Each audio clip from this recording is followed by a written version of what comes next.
Então, é hora de você pegar o seu papel e caneta, porque a partir de agora você vai entender como eliminar esse sentimento de inferioridade. E para a gente começar, eu quero que, se você hoje percebe-se com esse sentimento de inferioridade, se você muitas vezes fica paralisada por conta desse sentimento de inferioridade, porque muitas pessoas acham, presta atenção, que procrastinação, alguém aqui procrastina, alguém aqui adia as coisas importantes, procrastinação que é... Oi Lisiane, seja muito bem-vinda. A Mara J também, a Mara.J também por aqui, seja bem-vinda.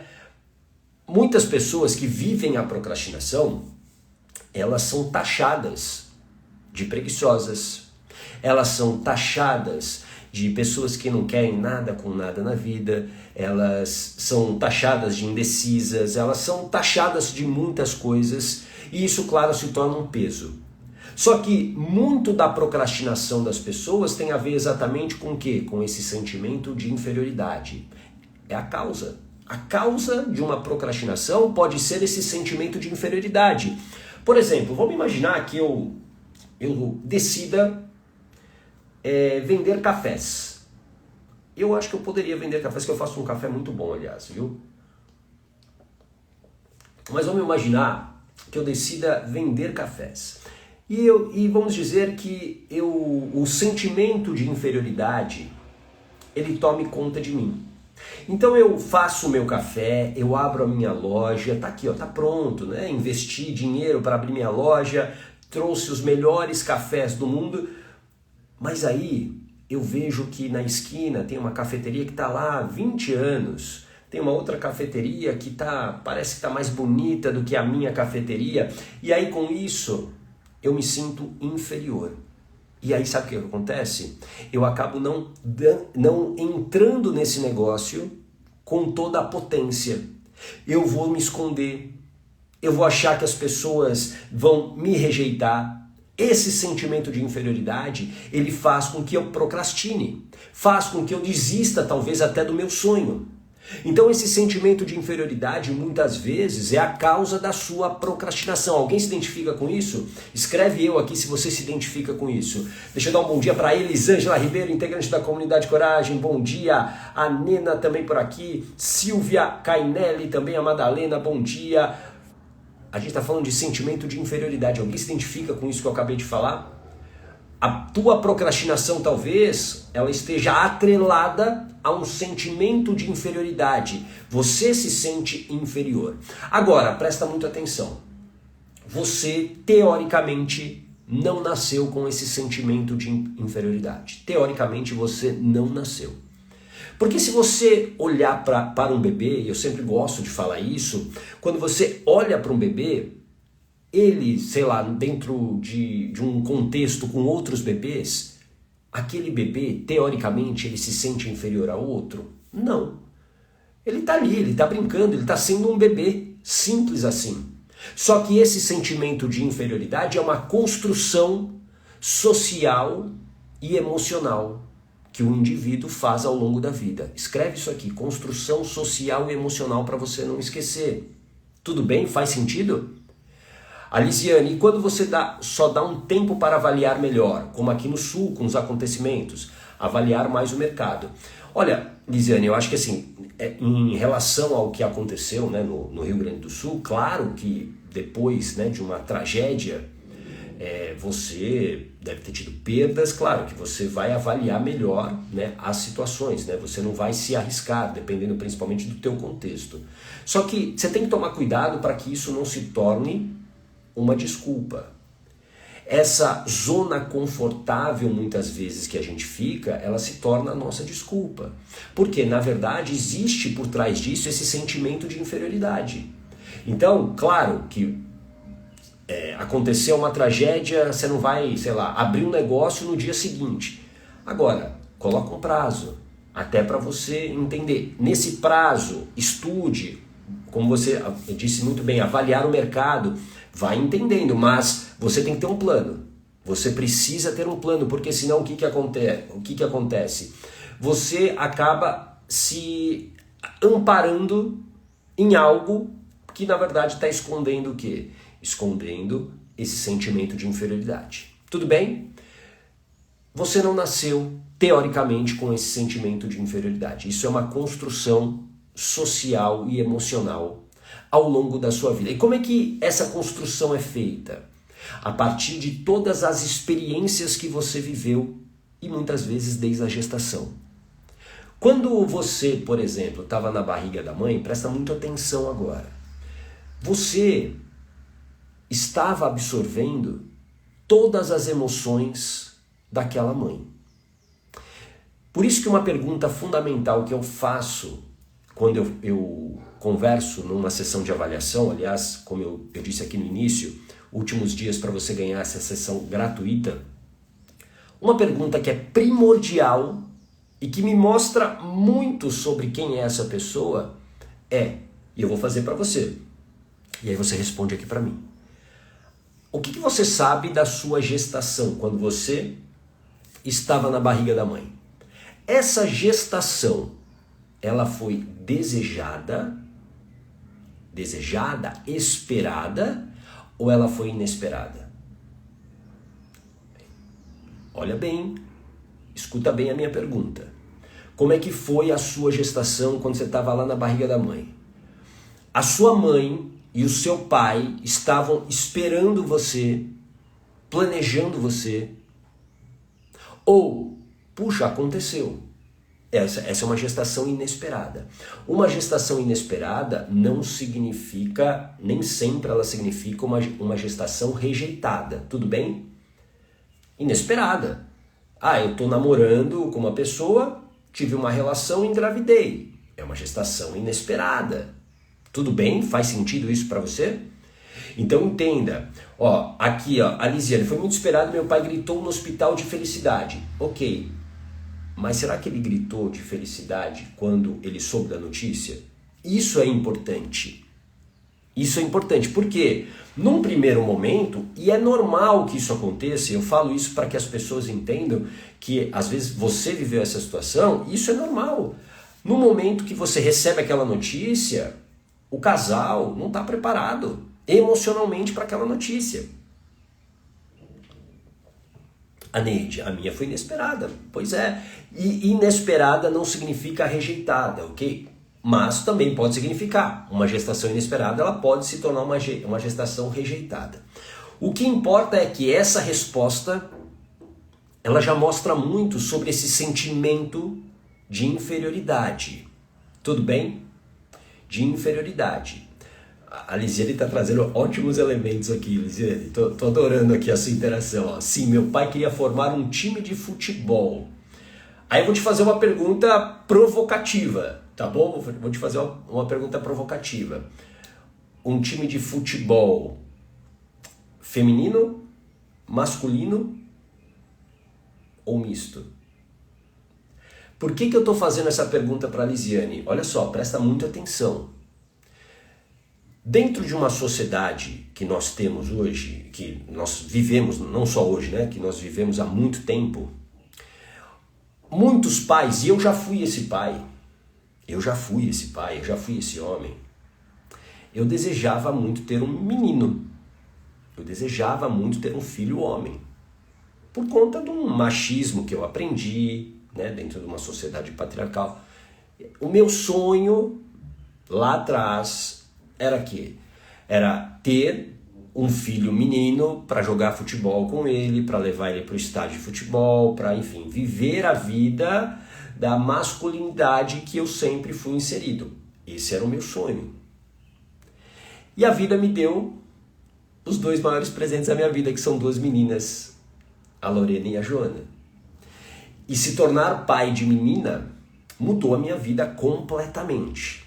Completamente. Muito de quem eu sou hoje, muito do que eu faço hoje tem a ver exatamente com sair de uma masculinidade, muitas vezes tóxica, para me tornar o pai de meninas e compreendendo esse universo feminino. O que não é fácil, não é fácil. Essa desconstrução é muito difícil. E por que eu estou falando isso? Porque muitas vezes a expectativa do pai, a expectativa de quero ter um filho menino e aí vem uma menina, gera muitas vezes um sentimento de frustração naquela relação. E aí, presta atenção, esse sentimento de inferioridade muitas vezes é criado. Por quê? Porque eu, bebê, isso claro, de uma maneira inconsciente, eu, bebê, eu não atendi a expectativa da minha mãe, do meu pai. E eu me sinto inferior. É por isso que eu sempre digo assim, teoricamente, um bebê não nasce com sentimento de inferioridade. Teoricamente. Porque pode acontecer isso.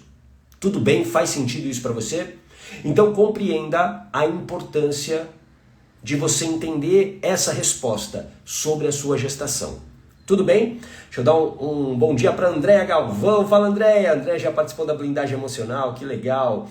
Deixa eu dar um bom dia para a Mica Pinheiro, a Sônia Maria Lima, a Ana. Fala, Ana, seja muito bem-vinda na corrida. A Ana que já fez blindagem emocional também, seja muito bem-vinda. A Márcia, a Elis Regina, bom dia, Marli Conceição. A Sani, mais uma vez aqui, bom dia. A Marli, a Fátima Mineira, excelente. A Valquíria, meu pai sempre dizia que queria criar os filhos todos juntos para depois todos crescidos. Já minha mãe nunca abriu a boca para se posicionar, se ela queria filhos com 2 anos de diferença de idade. Pois é. Porque assim, olha só, e aqui eu sempre digo porque a gente não pode julgar as escolhas do passado, as escolhas que os nossos pais fizeram, os comportamentos deles, julgar. A gente precisa buscar compreender. A compreensão é a base do perdão. Então, assim, julgar é muito fácil hoje, numa cadeira confortável, tomando uma xícara de café, e eu julgar o que a minha mãe decidiu ali, num momento que ela estava vivendo um contexto extremamente conflituoso. É muito fácil. A gente precisa entender que naquela sociedade, e como é ainda hoje dentro dessa sociedade patriarcal e machista, muitas vezes a mulher não teve escolha. Eu sempre digo na blindagem emocional, que é o meu programa de 21 dias, tem um dia que eu mostro uma foto, que é de uma família, que eu acho que ela tem 13 filhos, e eles fazem uma escadinha, uma foto antiga. 13, 14 filhos, que era uma configuração normal, não era? Provavelmente os seus avós tiveram, vou falar aqui dezenas, talvez próximo disso, um pouco mais, um pouco menos, mas famílias grandes, diferente da configuração de hoje, né? A configuração antiga. Para quem é mãe aqui, para quem já viveu a gestação, eu não sou mãe, né? Eu sou pai, vivi a gestação da minha esposa, das minhas filhas, mas eu, obviamente, eu não tenho nem como dizer como é uma gestação, né? No sentido da sensação. Você que é mãe, que viveu gestação, talvez para um filho valeu a pena, foi muito legal, para o segundo, para o terceiro. Agora imagina você passar todos os perrengues de uma gestação 10 vezes, 12 vezes. Será que é uma escolha voluntária? Claro, pode ter gente que gosta desse processo, está tudo bem. Mas não me parece, e se você que viveu isso, se eu estiver enganado, diga. Maravilhosa, Lisiane é maravilhosa, queria ser mãe de novo. Quantos filhos você tem, Lisiane? A minha pergunta é, você talvez ter 2, 3, 4, mas como era antigamente 10, 12, será que é uma escolha voluntária de, não, eu quero ser mãe? Ou eu não fiz aquilo não aconteceu na minha vida porque muitas vezes eu não tive lugar de fala. Eu não tive como me posicionar, como a Valquíria colocou aqui. Então isso é muito importante. Tudo bem? Esse sentimento de inferioridade, presta muita atenção, ele tira de você algo fundamental para você mudar a tua vida. Que é, e eu quero que você escreva aqui para você não esquecer. Quando eu peço para você escrever, é para você fixar. Estudos de neurociência dizem, quando você escreve algo, um conhecimento, esse conhecimento fica mais tempo com você. Quando você tem esse sentimento de inferioridade na tua vida, você perde o quê? A sua autoestima. Escreva aqui, autoestima. Autoestima. Autoestima é a proteção que você tem para poder encarar a vida. Autoestima é como você se enxerga, é o valor que você se dá. E quando eu me sinto inferior, eu estou o quê? Eu estou sem a minha autoestima, eu estou com uma baixa autoestima. Porque quando eu me vejo inferior, significa que eu já perdi essa proteção chamada autoestima. Eu gosto de usar sempre esse exemplo aqui. Imagina você na avenida mais movimentada da sua cidade. Pensa nela agora. A Rose Oliveira que está aqui, que mora aqui em São Paulo. Imagina, Rose, você na Avenida Paulista, andando, e várias pessoas que você conhece estão ali te olhando, e você também tem outras pessoas que não te conhecem e estão te olhando. Você está andando na Paulista. Imagina a avenida mais movimentada da sua cidade. Aí, do nada, as suas roupas somem. Você fica nua, nu. Como que você se sente numa situação dessa? Todo mundo te olhando e você tá nua, você tá nu. Como é que você se sente? Escreve aqui para mim. Qual é a sensação de você estar na avenida mais movimentada da sua cidade, com várias pessoas te olhando, inclusive as pessoas que te conhecem, elas estão te olhando e você perdeu as suas roupas. Você está nua, nu, sem nenhuma roupa nesse momento e todo mundo te olhando. Como que você se sente? Você provavelmente vai ter o quê? Boa, Rose, queria um buraco para me enfiar dentro. Claro, você vai estar com vergonha, você vai estar se sentindo invadida, você está se sentindo desvalorizada, você está se sentindo inferior muitas vezes. Por quê? Porque você perdeu a sua proteção. Isso daqui, ó, é uma proteção para o nosso corpo, certo? Você veste uma roupa que te protege. Ela te protege do frio, ela te protege inclusive de você mostrar as suas partes mais íntimas. Autoestima é a mesma coisa. É a mesma coisa.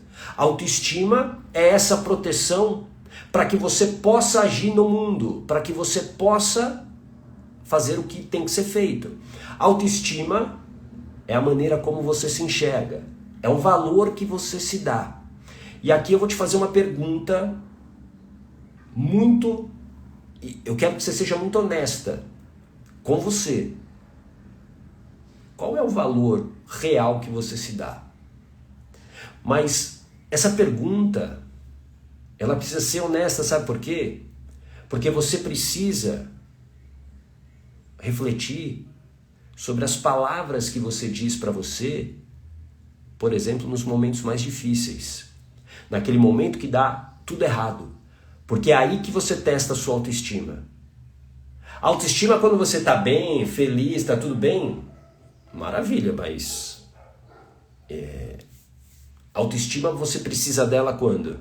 Quando você está na pior. Quando você está numa situação mais difícil.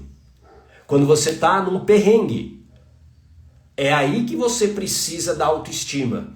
Porque ela te protege. E você segue em frente. Faz sentido isso para você? Coloca aqui um coraçãozinho se você entendeu isso. Deixa eu dar um bom dia para Elo Almeida, a Lumelo, a Lisiane já perdi o biquíni surfando, a Dilce por aqui também, Ana Souza, integrante da comunidade Coragem, seja bem-vinda, bom dia, cheguei, maravilha, Luziedas, Afonso Vera, seja bem-vinda, a Vânia, a Luca, a gente está falando aqui sobre autoestima, Eloide, integrante da comunidade Coragem também por aqui, excelente. Então, ó, entenda que essa pergunta, ela precisa ser honesta, ela precisa de uma resposta honesta.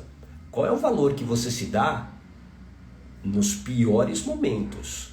Quais são as palavras, os pensamentos que você usa contra você? Autoestima, ela precisa ser protegida. E talvez no seu caso, ela precisa ser recuperada. Ela precisa ser recuperada. E esse sentimento de inferioridade, ele é um veneno para a autoestima. é um veneno, é extremamente tóxico. E por que você talvez tenha esse sentimento de inferioridade e ele esteja atrapalhando a sua autoestima? Presta atenção agora que fichas vão cair.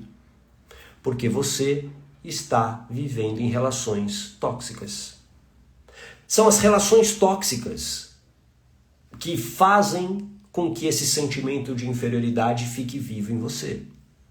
São as relações tóxicas que fomentam esse sentimento de inferioridade em você. É quando, por exemplo, o marido chega e fala que você não é tão boa quanto outra pessoa, que tudo que você faz dá errado, que tudo que você tenta nunca dá certo. Alguém já viveu essa situação ou está vivendo essa situação? Isso é a toxicidade alimentando esse sentimento de inferioridade. É a sua mãe, muitas vezes, lá na infância, que te comparou com o seu irmão mais velho, a sua irmã mais nova, seja lá com quem, com a vizinha, e te colocando sempre para onde? Para baixo, para baixo, para baixo. Por isso que eu digo, esse sentimento de inferioridade é uma construção social e emocional. Esse sentimento de inferioridade ele foi construído a partir do quê? De aprendizados que você teve ao longo da sua vida, especialmente na infância. Especialmente na infância. Porque quando você encontra, por exemplo, um parceiro, um marido, uma esposa, que alimenta essa inferioridade em você, eu diria que essa pessoa é o menor dos problemas para você. Como assim, ô gata? Essa pessoa me coloca para baixo todo dia. Ela é o menor dos problemas para você. Sabe por quê? Porque você tem um padrão de trazer pessoas para a sua vida que fazem exatamente o que ela faz. Exatamente como talvez a mamãe ou o papai faziam com você. Te colocando para baixo, te diminuindo. Faz sentido isso para você? Então entenda que você precisa mudar a interpretação, escreva aqui, a interpretação que a sua mente tem de vários acontecimentos da sua vida sobre essa inferioridade, sobre essas palavras tóxicas. E claro, é aí que você vai ter força para quê? Para romper com essa relação tóxica que você tem hoje. Porque esse sentimento de inferioridade, ele está matando a sua autoestima. E sem autoestima, você não confia em si.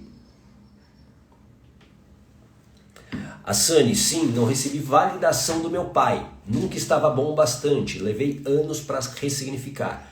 E nessas relações, muito bom que você colocou, Sani, são nessas relações iniciais da nossa vida que acabam determinando a nossa autoestima. São essas relações. Eu já vivi muito a baixa autoestima. Muito, muito, muito mesmo. Por quê? Porque existia uma ferida emocional. No meu caso, uma ferida de abandono. O abandono emocional. Essa ferida emocional, ela fez com que eu me sentisse não merecedor do amor, do cuidado. E com isso, eu passei o quê? A me depreciar. Então, quando eu olhava para mim, quando eu pensava na pergunta que eu te fiz, qual o valor que eu tenho, o valor sempre era muito baixo. Eu me sentia inferior. Eu me sentia inferior aos meus amigos, por exemplo. E aí, claro, tem outras construções que vão ajudando. Por exemplo, uma construção em um contexto financeiro. Eu vivia num grupo de meninos, né, de meninos e meninas na minha escola que tinham uma condição financeira melhor do que a dos meus pais.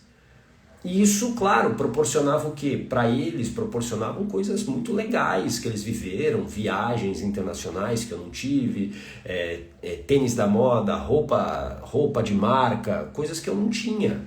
E os meus pais se esforçavam muito, eu sou muito grato a eles por isso, eles se esforçavam muito para que eu tivesse também.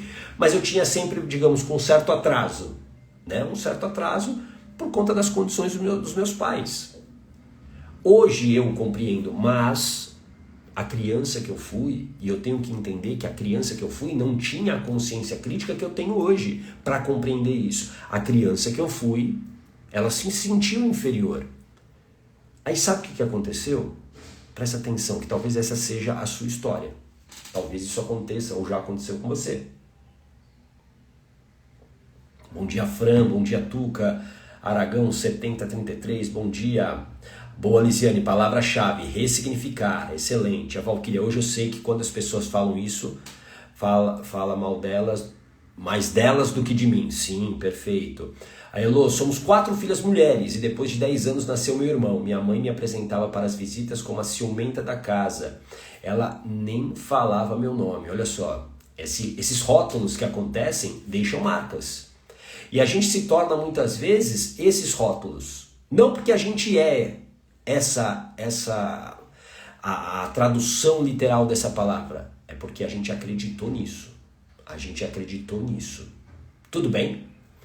Agora olha só o que aconteceu na minha história, só para você entender. Eu tinha esse sentimento de inferioridade, eu não tinha muitas vezes, né, os objetos, o tênis, a roupa que eu queria ter. E aí quando eu comecei a trabalhar, quando eu comecei a ganhar o meu próprio dinheiro, o que eu comecei a fazer? Eu comecei o quê? A tentar aliviar a dor que eu tinha da minha baixa autoestima. E como que eu fazia isso? Comprando e gastando muito dinheiro, desperdiçando muito dinheiro, comprando tênis, roupas que eram totalmente desnecessárias. Eu tinha uma compulsão por compras. Eu tinha dezenas de tênis. Por quê? Porque aquilo me trazia um alívio. E presta atenção, toda a compulsão, ela traz sempre primeiro um alívio. Seja a compulsão por compras, seja a compulsão por doces, seja a compulsão por álcool, seja a compulsão por drogas, por sexo, qualquer tipo de compulsão. Se você tem alguma compulsão, isso está servindo para a tua mente aliviar a dor. Então era o que acontecia. Chegou um momento da minha vida que eu saía para almoçar no meio do trabalho, e aí eu ia para um shopping, e eu ficava rodando nesse shopping, às vezes por horas, numa batalha interna. Eu não preciso comprar, eu não preciso mais gastar dinheiro, eu estou endividado, por que eu vou comprar? E aí eu precisava comprar que fosse um copo d'água. E aí eu me sentia aliviado. E no dia seguinte era a mesma coisa. É o que acontece, infelizmente, por exemplo, com um viciado em álcool. Eu também já fui, né? Eu me considero, fui um alcoólatra. Eu bebia todo dia. Então era exatamente isso. O álcool me dava o quê? O alívio. Mais do que o prazer. Tudo bem? A Sânia, eu descontava na comida, né? Você aliviava o teu sofrimento na comida. Era bom, mas depois me sentia péssima. Sim, traz o alívio, né, Sânia? É aquela respirada mesmo. E aí talvez você tenha até um prazer, mas com o tempo você passa a não ter mais o prazer. Então, voltando aqui a essa questão da inferioridade, se você realmente quer mudar a tua vida, você precisa parar de deixar esse sentimento de inferioridade drenar a sua energia e principalmente quebrar a sua autoestima. E como que eu faço isso, gata? Dominando as emoções. Se você não domina as suas emoções, você não consegue mudar isso. Por quê? Porque todo evento que você viveu na tua vida, evento significativo, evento que a sua mente acreditou que você talvez não sobrevivesse, porque para sua mente tudo se trata de sobrevivência, escreva aqui, sobrevivência. A tua mente, ela quer que você sobreviva o tempo todo. E se ela entende que você corre um perigo, ela guarda essa informação junto com a emoção. E essa emoção é o que protege aquela interpretação. Quer ver um exemplo prático para você entender? Talvez em algum... eu vou contar um exemplo meu. Um exemplo meu. Eu tenho medo, eu tenho pavor de rato. De verdade, tenho. Ô gato, por que você não vai tratar isso?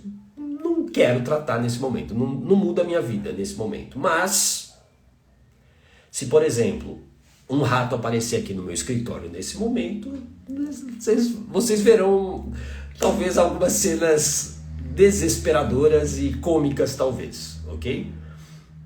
Por que que eu tenho esse medo de rato? Primeiro porque o medo é uma emoção. O medo é uma emoção. E eu vivi uma situação na minha infância onde eu tive um contato direto com o rato e a imagem não foi das mais bonitas. Eu não vou entrar em detalhes aqui porque você pode estar tomando um café e eu não quero estragar o teu café. Mas naquele momento eu tomei um susto. A Valquíria tem horror a sapo. Ou seja, naquele momento que eu vivi aquilo, para me proteger, a minha mente traz uma emoção para eu conseguir lidar com aquela situação. E a emoção é o medo. E o medo me protege. Por quê? Porque agora, toda vez que eu estou, sei lá, por exemplo, eu gosto de correr, eu gosto de correr na rua. Eu gosto de treinar na rua. Às vezes eu vou treinar muito cedo. E aí, cedo que eu digo assim, nem clareou o dia, 5 horas, 5:30 da manhã, tá escuro. É um período do dia, quando eu corro nesses horários, que eu fico mais tenso. Por quê? Primeiro porque eu sou míope. eu tenho um pouquinho miopia, mas eu sou míope. Para quem é míope sabe, né? Você olhar de longe no escuro, sem o óculos, é difícil. E quando você está correndo na rua, e eu corro na rua literalmente, você pode encontrar um rato. E aí por que eu fico tenso? Porque a minha mente sabe daquela informação, olha, esse ambiente aqui pode ter um rato, então fica em alerta. Fica em alerta. A Lisiane, não sei se chega a ser medo, porque enfrento mesmo, tendo uma aversão a cobras. A aversão a cobras tem a ver com algum trauma que você viveu. Talvez nojo, aversão, né? Aversão é nojo, que é uma emoção. Pode ser o medo, né? Provavelmente medo, alguma situação que você viveu. A aversão eu não quero nem estar perto, né? Alguma coisa, tem aí alguma interpretação. E aí, esse aprendizado tem uma emoção. Por exemplo, no meu caso, o medo, porque eu vivi. Enquanto você não dominar essa emoção, você não consegue ressignificar. Por isso que num processo de hipnoterapia, a primeira coisa que eu faço é quebrar a emoção daquele evento, quebrar a emoção daquele fato. Porque quando eu quebro aquela emoção, aí sim eu posso olhar para aquela situação e aí entender, puxa, isso aqui ressignificar isso de alguma maneira. Tudo bem? Faz sentido isso para você? A Rose, um saco de lixo vira um urso para um míope. Exatamente. E uma vez, eu vou contar uma história aqui, que eu achei que ia infartar. Eu estava em Campinas, não sei se alguém aqui é de Campinas, eu estava no Parque Taquaral, também correndo de madrugada. Isso era num parque, mas madrugada. E eu acho que eu nunca tinha corrido no Parque Taquaral. Foi a primeira vez. Eu estava hospedado para um evento em Campinas, acordei, vou correr no Parque Taquaral. E aí teve um determinado momento que eu entrei numa parte que ainda era madrugada e estava também cheio de árvores. E aí eu vi um bicho enorme, mas não era um, eram uns 3 ou 4. Na hora, eu travei, eu dei uma freada assim, travei, congelei, que é um recurso da natureza, congelar. Só que eram capivaras, que também não é um dos bichinhos mais bonitinhos não, mas beleza, eram capivaras. E é exatamente isso que a Rose falou, né? Pro míope, um saco de lixo vira um urso, né? Então assim, por quê? Porque a mente, ela se antecipa para te proteger. O que a minha mente fez naquele momento foi, opa, cuidado, ó. A mente não tem tempo para garantir a tua sobrevivência, para entender se é uma capivara ou se é um rato. Pô, gata, mas a capivara é 5 vezes, 10, 50 vezes maior do que um rato. Sim, é maior. Mas naquele momento, só aquele vulto e aquele contexto, a minha mente falou, para, ela te protege. E foi o que ela fez comigo naquele momento, ela me protegeu. Faz sentido isso para você? Então esse sentimento de inferioridade você precisa entender a causa. Você precisa, primeiro, entender a causa. Isso tem muito a ver com as relações que você construiu dentro da sua história, dentro da sua casa. Então, algumas pessoas aqui falaram, né, de validação do pai, pais exigentes. Pais exigentes fizeram você se sentir inferior.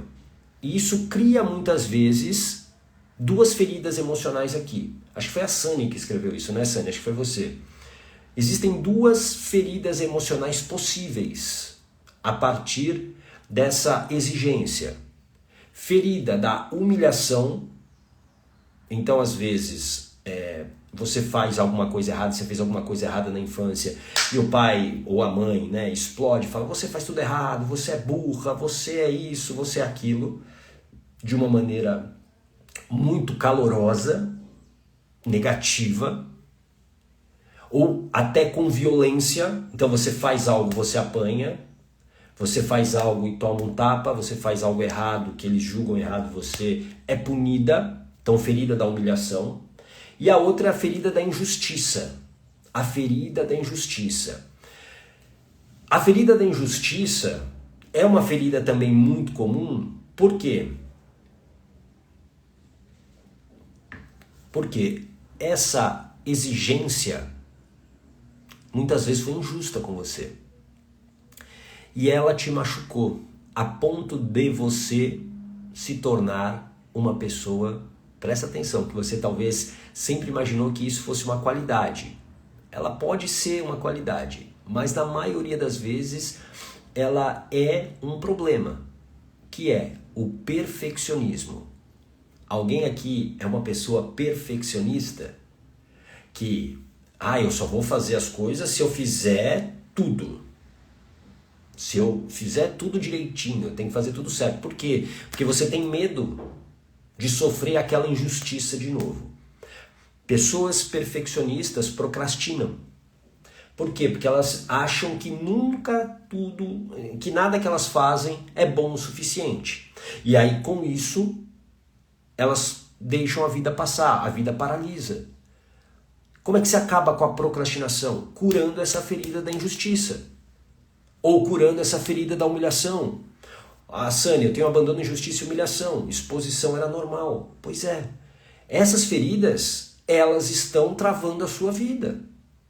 E eu só vou parar de procrastinar, eu só vou parar de viver ali uma vida com depressão, com ansiedade, se eu curar a minha ferida emocional. E como é que eu faço isso? Através desse domínio das emoções, o que eu chamo de blindagem emocional.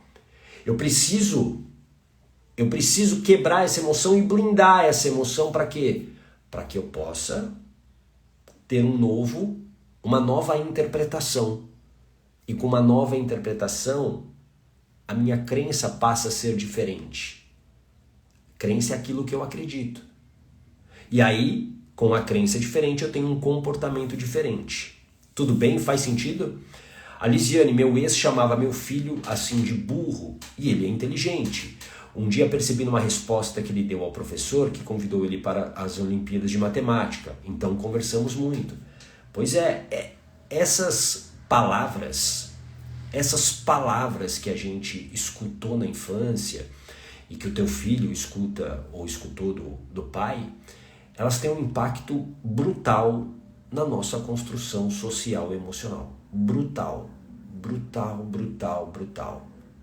Por quê? Porque você precisa entender que a criança, naquele momento, ela não tem o que a gente chama de consciência crítica. Ela não consegue avaliar aquilo que está sendo falado para ela. E ela está numa fase da formação da sua própria identidade, de quem ela é. Ela está descobrindo quem ela é, ela está descobrindo os gostos. Então, se alguém fica lá repetidamente falando, você é burro, você faz tudo errado, tudo que você faz não dá certo, você faz tudo de uma maneira estabanada, você vai acreditando que essa é a sua identidade. Tudo bem? Faz sentido isso para você? E talvez hoje você seja o resultado daquilo que você acreditou desde a infância, e você não é. Não, Gata, mas agora eu sei que eu não sou essa pessoa. Será que você subconscientemente sabe disso? Porque a nossa vida, ela é pautada pelo que está aqui na mente subconsciente, que é a nossa mente emocional. Conscientemente você pode até saber, mas as emoções, nós somos seres emocionais. As emoções, se você não tiver blindagem emocional, você não as domina, e aí são as emoções que te dominam. E aí você apenas reage ao mundo. Faz sentido isso para você? Deixa eu ver aqui alguns comentários. A Ana Souza fala: Ana, eu era extremamente perfeccionista. Mas aprendi com você a não ser. E hoje consigo aos poucos colocar em prática. Aprendi a lidar com esse perfeccionismo. Agora faço dentro das minhas convicções. Ótimo, Ana. Ótimo relato. Muito bom. Parabéns. Perfeccionismo normalmente vem da ferida da injustiça. Pode vir de outras feridas? Pode. Mas normalmente é a ferida da injustiça. Porque aquilo é tão injusto, aquelas cobranças, as comparações. Ah, o seu irmão é melhor do que você, a sua prima é melhor do que você, o vizinho é melhor do que você. Essas comparações vão o quê? Aumentando esse sentimento de injustiça e vão o quê? Criando ainda mais esse sentimento de inferioridade. A comparação é um veneno. A comparação é um veneno. Porque você vai sempre comparar de uma maneira errada. De uma maneira errada. Porque nem sempre a comparação é justa.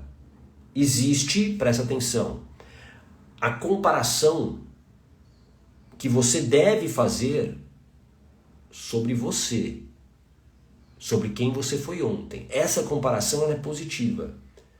Quando você todo dia, no final do dia, você faz uma autoanálise. Puxa, isso aqui eu fiz bem, isso aqui não fiz tão bem.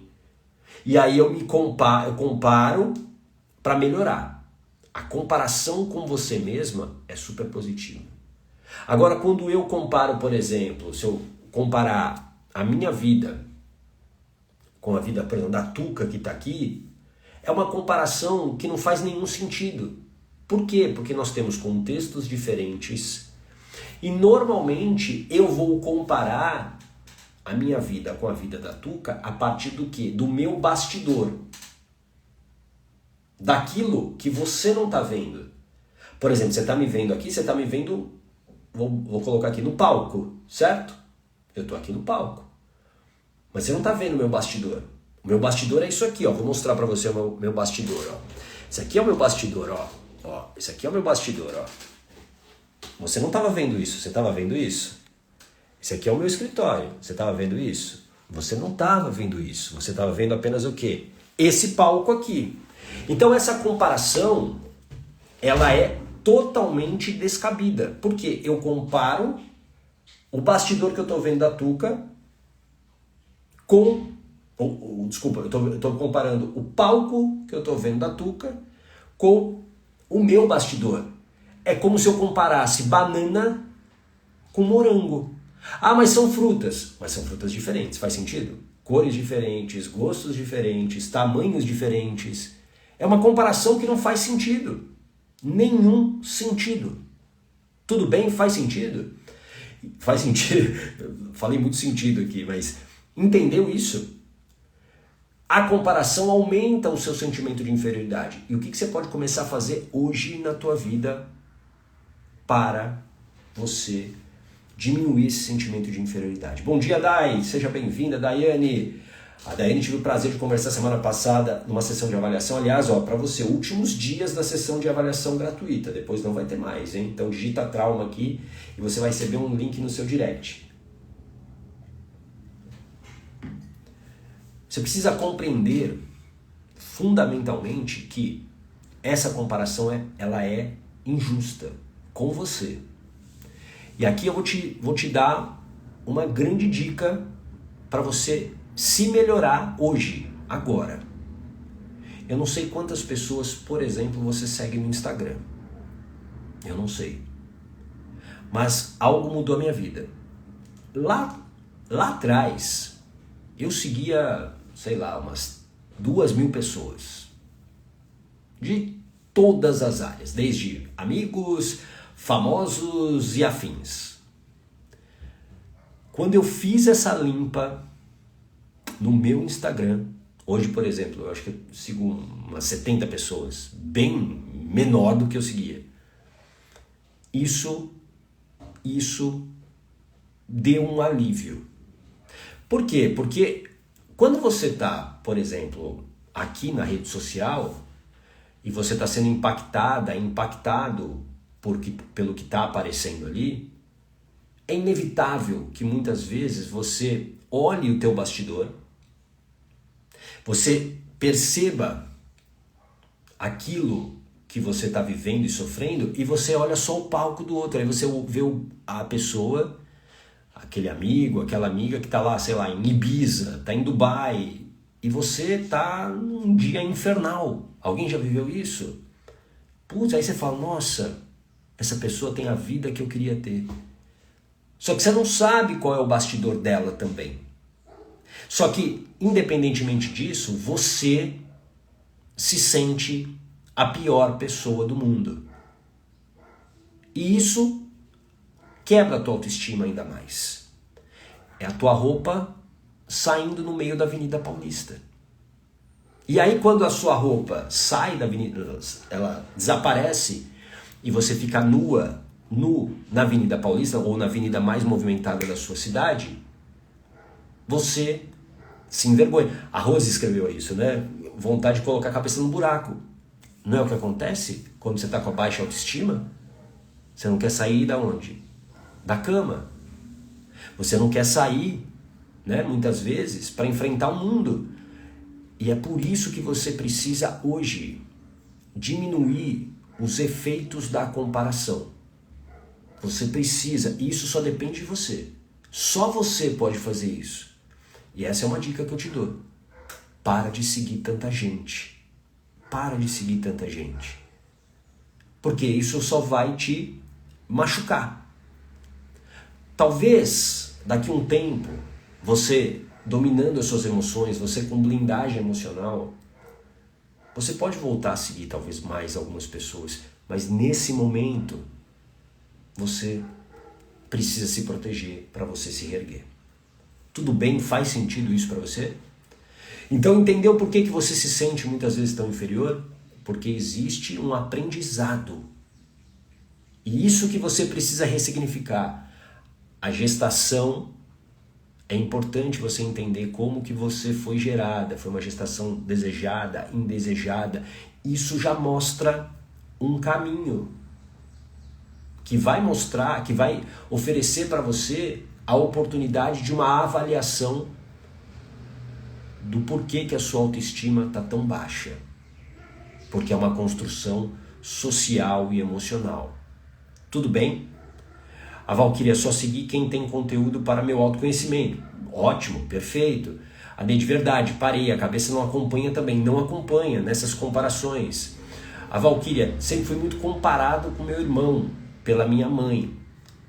E olha só, essa comparação, se ela é, digamos, negativa para você, o seu irmão sempre faz o certo e você sempre faz o errado, claro que criou na sua criança um medo, por exemplo, de se expor, um medo, né, de ousar, de agir mesmo no mundo. Por quê? Porque eu aprendi que tudo o que eu faço é pior do que o meu irmão. Tudo que o meu irmão faz está certo e o que eu faço está errado. Como que eu vou confiar em mim desse jeito? Não dá. Não há como você confiar em si. Tudo bem? A Jaque, oi Jaque, a grama do vizinho é sempre mais bonita. Sim, essa comparação ela é destrutiva para a autoestima e aumenta ainda mais esse sentimento de inferioridade. A Lisiane, exatamente, conversei muito essa semana com uma amiga sobre isso. Ela falou que queria ser como eu. Conversei muito com ela, contei que teve muitas renúncias, entre outras coisas. Sim, não dá, são contextos diferentes. Por exemplo, uma vez também um amigo falou, tô vendo sua transformação, queria ser como você. Falei, você está disposto a parar de beber? De beber álcool? Não. Então acho que você já não vai ser como eu. Porque é o que você acabou de falar, renúncias. Pois é, hoje eu sou uma pessoa que renunciou a coisas que nem sempre todo mundo está disposto a deixar para trás. A Jaque, seja você mesmo que isso aos outros incomode. Não tente ser aquilo que não pode, só vai te machucar. Sim, exatamente, você precisa encontrar a tua identidade. E às vezes a sua identidade, ela se transformou naquilo que as pessoas diziam para você e você acreditou. E você acreditou não porque você quis acreditar, porque você era uma criança e não tinha essa consciência crítica. Tudo bem? A Rose era indesejada, gestação e com tentativa de aborto. Porém, compreendi as circunstâncias da minha mãe. Perdoei isso dentro de mim e tudo mudou. Mas o processo é contínuo e difícil. Gratidão aos meus terapeutas. Sim, o processo é contínuo e difícil. O processo, a cada momento, é um desafio diferente na vida. E esse desafio vai de acordo com o que você tem de ambição, né? Ambição para a vida. Eu tenho falado muito para as pessoas da comunidade Coragem sobre essa questão da ambição, né? O que você quer para a tua vida? Se, por exemplo, eu gosto sempre de comparar, fazer essa comparação para explicar isso. Imagina que a vida é um trem. É um trem. E você está dentro desse trem. Só que para você estar dentro desse trem, você precisa trabalhar. Você precisa trabalhar nesse trem para você continuar nesse trem. E esse trem, imagine que ele sai de uma estação, e eu vou colocar aqui em números financeiros só para ficar mais claro. Se você sai da estação R$0, aí você sai, o trem, você está trabalhando no trem e esse trem começa a andar. Ele sai da estação R$0 e ele chega na estação de R$1.000.